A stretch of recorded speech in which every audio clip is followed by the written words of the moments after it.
In today's video, we're going to share with you 5 super important things that we wish to know before traveling to Vietnam. So welcome to the channel, guys. This is Josh and this is Polly, and in this video we're going to be continuing from our last video, which was part 1, 5 things that you need to know before you get to Vietnam. Now we're continuing it to see 5 things that we wish we knew before we got to Vietnam that will help you while you're actually here. So if you haven't watched the first one, after this video we'll link it at the end, you can watch it.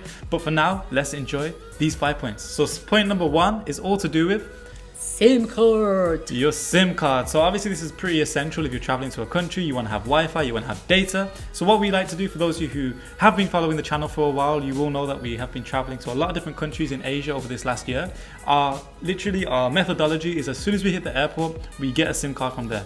Yes, some people say that prices are a bit more expensive. Actually, what we've found is that at the airport, the prices are actually pretty good. They're okay. They're actually very similar. And why are we doing this? Because, for example, for us, we're traveling from Europe. This is killing our pockets with a roaming. And basically, when you've got a local card, from the moment you land, you've got an internet, you've got full data, you can order your taxi from the airport, and you can just go around and enjoy unlimited internet, or Or however much you buy it. It's just so much easier. Now you're not having to wait, or let me wait till I get to the hotel or the apartment for me to get Wi-Fi. You've just got data. Wherever you go out, you've got some data, and they're very good price. If you're going to, in particular for us, we travel to Ho Chi Minh, and we found that the SIM card prices range from anywhere, depending on how long you're getting the SIM card for, how many gigabytes, range from anywhere between 150,000 to 300,000 Vietnamese dong. And you can see how much this is in pounds and in dollars. Which actually links us to another essential thing we wanted to cover in point number 1, is the currency. So as we just mentioned, the currency that you'll be using is Vietnamese dong. So 1 million Vietnamese dong is around about $42, give or take, and around about 35 pounds. So that is how much 1 million Vietnamese dong is. You can obviously recommend to bring some currency with you. If not, then you can always get currency in the country while you are there. Or just use a cash point. We use cash point every single time. And for 1 million, you can spend a little bit. So just to wrap up about the SIM card, we actually went for Viettel. That is what we Googled it, we searched it when we were there, and it seemed to be the best SIM card provider, or one of the best SIM card providers. And you can see from this image here, you'll see that actually covers a lot of places in Vietnam. And there are obviously other companies, but we went for Viettel. So it was very straightforward. Easy, yeah. When we got to the vendor, they sorted it out for us. So number two is everything about public transport. You can rent yourself a scooter, which we actually did not. However, in Bali, we were riding scooter for 6 months. This time we didn't. What we were doing, we had 2 apps, which are very necessary, and we mention them every time when you're in Indonesia or Asia, is the Gojek and Grab, and we were using those services. So basically what you can do, you can call for a taxi, which will be a car or big car that you can move your luggages and stuff, or you can use just a scooter services. And they super extremely cheap and super extremely fast. So basically we're paying super roughly fast. Man, you would order the taxi, like 1 second later the guy was there. You know, the scooter. We didn't even go down. We didn't even press the lift. We were already and the guy was already there. So that was my one, actually. Yeah, there's an abundance of like scooter drivers who will literally, when you order on Grab or Gojek, they will be there. I was using Gojek on my phone, and my guy would take probably like 2 minutes, 3 minutes, which is super fast still. My one was waiting there. Polly's one press order, it was already outside I had waiting a Grab, for him. by the way. And this is no exaggeration. In case you guys think we're exaggerating, legit, he was just already out. Obviously, depends on where your location is, but we was in District 4 for the first 2 weeks, and then we was also in Ben Thanh for the last 2 weeks. And the rough prices is in between 15,000 to 35,000. So as you can see, they cents. And 35,000 was kind of a long distance that we go through the districts to go to some further restaurants that we found. So basically, even you take twice a day, you pay really little. Basically nothing. Like literally, it's very, very good, very quick. But and they drive very safe as well, right? They give you a helmet. Yeah, they give you a helmet. One thing that we will say is, if you are traveling from a different country than you're used to, maybe getting scooter rides, the scooter driving in Vietnam is kind of different to any other country that we've been in. They're very close, very free spirited. So that's just something to be aware of, that the drivers may be not like how you would expect the driving to be. But in saying that, give some more insights. It sounds so scary. I'm even thinking what you're talking about. No, basically, I was very surprised by how close the scooters would drive to each other, how fast they would go. I like speed, but I guess when I'm not in control of the scooter myself, I'm a bit like, whoa, bro, watch where you're going. Josh was sitting on a scooter and both hands were in the back, always like this. I was like, woo! Because she was used to my scooter driving in Bali, which gave her a sense of security. Me, I was like, what the heck is this guy doing? Not all of them are like that, actually. It does seem a bit chaotic at first, but you realize it's not scary. They know what they do, so it's not like they will cause any accidents or you will be in danger. It's just like when you look at that, you think, oh my gosh, how they can do this. Yeah, so that's one thing. And then the last thing we wanted to mention about this was about also crossing the roads. So when you're crossing the roads, obviously you wait for the traffic lights as usual. But in Vietnam, sometimes when you're crossing without traffic lights, cars won't really stop. They have this tendency, and we learned this from someone in Vietnam as well. They told us this, where basically when you're crossing, you can just cross and the cars will avoid you. It sounded like counterintuitive advice, a bit like, what do you mean the cars won't stop, they will avoid you? But it actually is the way that most people cross the roads in Vietnam. You just gotta cross and then the cars will avoid you. If you don't cross, then the cars will never stop unless you're at traffic light. Even on the green one. Sometimes the scooters still go, but you need to be certain and just walk. And then they will around. And it's kind of like a nice feeling. Like you're just walking and you feel like, oh my gosh, I'm like kind of like a god here. Like all the cars are going around. But then part of me is like, shiz, I don't want to get run over here. But yeah, that's a different story. But in the main theme is just cross the roads and it should be all good. Point number 3. And this was his favorite already. And actually, this is my favorite too. Because it's all about food. And we were actually very surprised. Like we heard that food here in Vietnam was very good, but we just came from Bali and we had 6 months of Balinese foods, different types of food in Bali. It's different seasoning type, you know what I mean? It's kind of specific way. It's good, don't get me wrong, but if you're eating 6 months the same style with the same seasoning, it can get you tired. Yeah, so when we got to Vietnam, we just went to a restaurant and we were pleasantly surprised. When we tasted it, our taste was infused with the peace and joy, and everything felt so amazing. This is one of the reasons why I think that we will be going back, is definitely for the food as well. What we will say about the food is amazing. Definitely try so many different things. We actually were eating vegetarian when we were in Vietnam. So if any of you guys are vegetarian and want any recommendations, if you're traveling to Ho Chi Minh or anywhere nearby, let us know in the comments and we will also give you some recommendations. We can definitely make a whole video about restaurants that we went to. Food is this, and we can recommend you so many different things. We did enjoy so much. And you know what was so funny? When we were going from Bali, it was so hard to change the currency, change the numbers, what is going on. And at the beginning, when for example the bill came, and we like to eat, we get starters, we get mains, drinks, desserts, so we go always full on. And then for example, a bill came, was 600,000. I was like, oh my gosh, 600,000, that is so expensive. But then when we actually calculated, oh my gosh, it was peanuts. It was so cheap. The food was actually so cheap. I think we never ever ate more than £30. Yeah, for 2 people, and for the fact that a lot of the times we went to restaurants, it's because we tend to either intermittent fast or not have breakfast and then have breakfast and lunch kind of together. So we order a lot. That's why we order a lot. So that price is considering. Trying to explain, we order a lot because we like to eat as well. And that too. But so that price is considering that there's 2 of us and we eat double the meals kind of thing in one. So it was very good, very good. We price. actually were paying between 400,000 up to, I think the most expensive was 900,000. But also it depends of the standard of the restaurant. So when we went to a super posh restaurant, it was a little bit more expensive, but still it is so affordable. Maximum was £30, which is $38, which is really good. And you can eat and eat. Yeah, so you can probably tell that we were eating a lot there.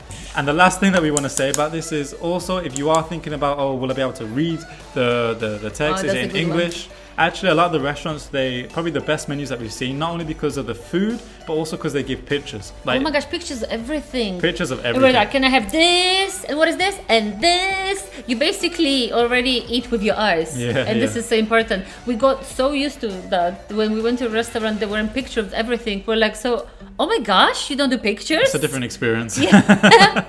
So that's one blessing in Vietnam for sure. A lot of the restaurants have loads of pictures that you can use. Literally, you get the menu and it's like a novel that you're having to read. Can you imagine how much printing they need to do? A lot. Yeah. So that's a really good thing. But that, I think, sums up everything for the food point. Okay. Point number 4, which is, it is important, however you can get used to it. In Vietnam is very limited English.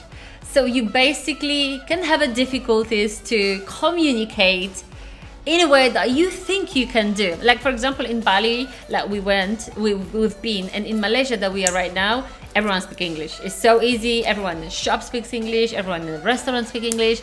In Vietnam, even the shop names have English, but in Vietnam, not the case. Yeah, not the case. I would say maybe like what, 10%? 10%, yeah, speak English. Yeah. Yeah. But the thing is, so this isn't going to take away from the experience. Obviously, it's just one factor to just bear in mind. But you can feel even like more touristy, you know? Yeah, what helps a lot is... I like that look. But what helps a lot is the app, Google Translate. Google Translate, very easy. You probably used it numerous times. I know I used it lots of times in my A-level French, but that's a different story.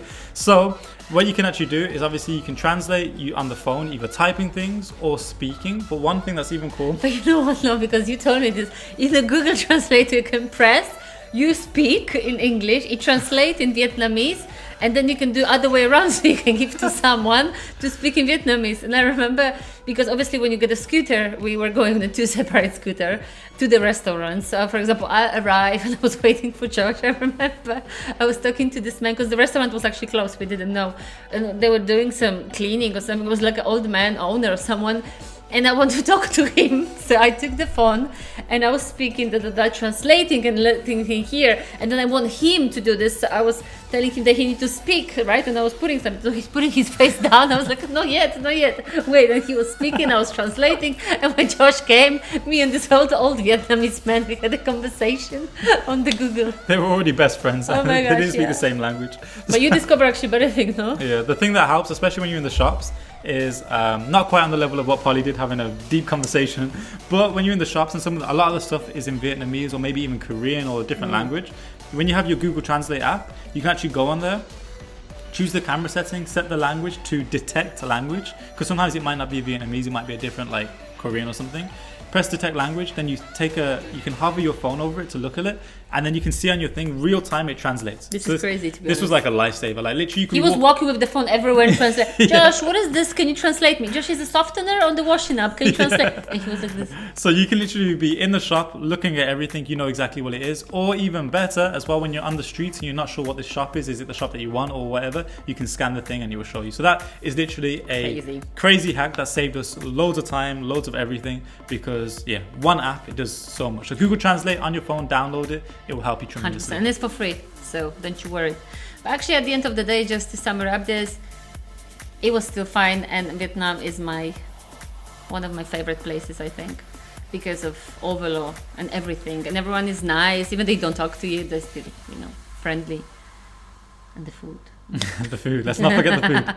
But point number 5 to finish this video off is all to do with shopping, prices, what's going on, buy the souvenirs and stuff like this. So as we mentioned a little bit before, Vietnam is really cheap. It's the cheapest of Asian countries. And what we did small shopping. We went also in a market where you can bargain prices. This is the market. We bought so many different things. You can buy the food, clothes, souvenirs, products, obviously everything is products. You can buy magnets, anything and everything, and do not spend much money. So actually, if you want to buy yourself new clothes, souvenirs, decent price. And one thing to bear in mind is we were in Ho Chi Minh, so obviously this isn't accounting for all the different places in Vietnam. But actually Ho Chi Minh will be one of the most expensive ones. And what we did, so a lot of the places in Vietnam will have something similar, like whether it's night markets or day markets. We definitely recommend checking out the day markets and the night markets, because like Polly said, there was so much variety there. We went to this day market, there was like everything we could get. But one crucial thing is also remembering that you can negotiate prices. You have to. We said this because literally have to. One thing we said this in a previous video, so make sure to check out our other travel videos, whether it's to do with Bali or anything in general, that we give some good travel advice. We'll link the video at the end of this video. But we gave some advice about negotiating, because here Polly can give us her in-depth strategy, you need to negotiate. If you don't negotiate, you will legit be paying 5 to 15 times more than you should be. That's crazy, like, actually. This is no exaggeration. Like, guaranteed, if you don't negotiate, they would put the highest price first, see if you go for it. If you go for it, you'll be paying 5 to 15 times more money. And at the end of the day, if you're getting something good quality, it's good to pay what you want for it. But if you know that you can get it for 5 times cheaper or even 10 times cheaper for the same thing, then why not? I got few strategies. And my Babu is chief negotiator. She's got 3 different negotiation tactics. One of them is called the pleaser. The pleaser.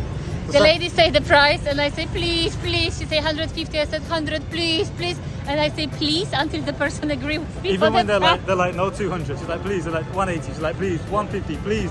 Then 100. So me and her were doing please, please, please, please, please, and finally we got the price. Yeah, I didn't know what I was watching at this point. Yeah. But what I didn't know is that the price was going down. And then I genuinely told her, "Oh, I like your top." Okay, 100,000 down. I was actually genuine because she had a nice top.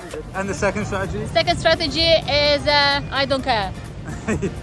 They will stop me and I said no, thank you, please, please, and they dropping the price and I pretend I don't care. No, until they get the price that I want. I'm like, what did you say? Okay. That was technically the first strategy, just walking away. She's like, okay, walks away, makes one step, knowing that she's not going to make a second step before they pull her back. They basically were holding my hands and pulling me and just was like, where are you going? I was like, the lady, the lady. But you know, when you show like, nah, too expensive, you are just being super cold. They will be just dropping price in front of you. And just by doing this alone, we went to get one thing and it was like, they said 2.5 million for this one thing. Then we did the strategy, walked away. Not even because we tried this strategy, just because we were just this day, we just wanted to look around. Yeah. Then we figured out this strategy works because by the time we walked away, by the time we got 5 meters away, it went from 2.5 million to 700,000. 700, can you imagine? So, and then from there, you can even negotiate further because then you know that they're willing to go even more. And then the main strategy, professional negotiator. So basically, they use a calculator and they're telling you, they give you a price that is crazy, basically. And then they tell you your price. So I say, what do you mean my price? It's your price, not my price. So they're telling me something, I drop ridiculously to something super small and from there we go. There is the goal mark. So and really they go down, I go up, sometimes I don't even go up, I just repeat the price. It was good to witness, very good negotiation strategy. If you want to negotiate something, you know, house, properties, cars. She's your girl. So yeah, definitely negotiate. Like we said, in the end of this video, we will link some travel tips video as well for you to check out, because in there and some of our other videos we mentioned some negotiation tactics that you need to do. Because what's the point of paying 15 times more when you can get it for like less? Like one small story, remember chopsticks? So we bought a chopsticks was like, some of these guys are jokers, man. 60,000 for example for chopsticks, right? Like a whole nice chopsticks with covers for my family I got. And then I was like, we walk a little bit further. I was like, I would like to get one more for my friend. So we stopped in the shop, like basically next door from the previous shop. I was like, how much the chopsticks? Identical. And he said 2 million. And I look at him, he said something crazy. I was like, you know that your neighbor just said 60,000. Okay, 60,000. Yeah. I was like, you just dropped from there here. And he's like, yeah. So this is, he was so happy. He was like, yeah, you got me. You got me. This is a crucial point because we don't want any of you guys watching this to be wasting your money on things where you could get it for so much cheaper. Well, unless you don't care. Yeah, unless you like, give them money, yeah. Do what you want. But if you do care about saving some money and maybe if you use that money for something else, then definitely use these strategies. Yeah, for sure. If you're going to the shopping mall, if you're going to the shops, proper shops, they fix prices. Like imagine going to the shopping mall in your country and you try to bargain in a H&M. Can I have a cheaper that t-shirt? It won't gonna work. But if you're going to the market, they businesses. So and they making money on you, right? So you need to negotiate. But other than this, it's everything really cheap, starting with food, with cosmetics, with clothes, with anything and everything. So you can, you can spend a little bit more, you can buy nice gifts, eat nice food, drink nice drinks, and you will feel so good. And yeah, just enjoy it. It's like a really nice experience. Take lots of pictures, take it all in, like it's a whole different experience. And yeah, I think that summarizes everything for that point, everything for this video. So if you got any value from this video, and if you guys would like us to record you something about which places to go or which places to visit in Ho Chi Minh particularly, let us know in the comments so we can create a new video for you. And let us know where you plan on going. If you do plan on going to Ho Chi Minh or anywhere else, let us know. It's always good to know where you guys are traveling to. Or if you even just considering Vietnam and you're considering somewhere else, let us know, because maybe we've been there, we can give some advice for sure. Other than that, if you got any value from the video, make sure to hit the thumbs up. And if you're not subscribed already, why not hit the subscribe button and the notification button so you don't miss any more of our travel videos. And if you have any requests for anything to do with Bali, Vietnam, Malaysia, or anywhere in Asia, or Europe, or anywhere else, let us know. Holland, UK, or maybe you want us to go somewhere. Yeah, then we're free to go. Oh, that would be fun. Do like a roulette. Where are we going to? So let us know in the comments. Other than that, we look forward to seeing you in the next video. If you haven't checked out the part 1, make sure to check it out now. And we will see you in the next one. We kiss you, we love you, we miss you.